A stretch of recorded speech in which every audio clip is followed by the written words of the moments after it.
যিনি হয়তো আজকে বেঁচে থাকলে অনেক খুশি হতো। এরশাদ মওদুদ আহমেদের নাম স্মরণ করছি। হয়তো আজকে বলতো আমার খোকন এখন সুপ্রিম কোর্টের প্রেসিডেন্ট দাঁড়িয়েছে, কত খুশি হতো। তাকে আমি মিস করতেছি।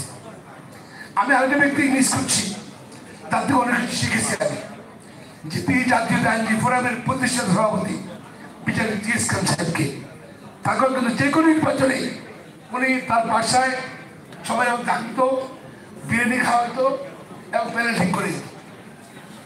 আমি টিএস খান স্যারকে আমি আজকে শ্রদ্ধাঞ্জলি স্মরণ করছি। প্রিয় ভাই বোনেরা, এই নির্বাচন আমার অনেকে বলছে, কাজলও বলছে সবাই পড়ালেখার সম্বন্ধে। আমি বলতে চাই না, শুধু বলতে চাই আমি কোথায় কোথায় পড়ালেখা করছি।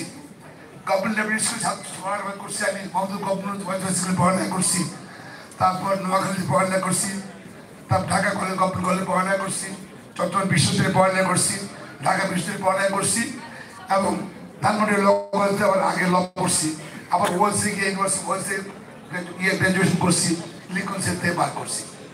তবে যাই হোক, আর এর মধ্যে সংক্ষেপে এর বাইরে কিছু বলতে চাই না। এই নির্বাচনটা অনেক চ্যালেঞ্জ।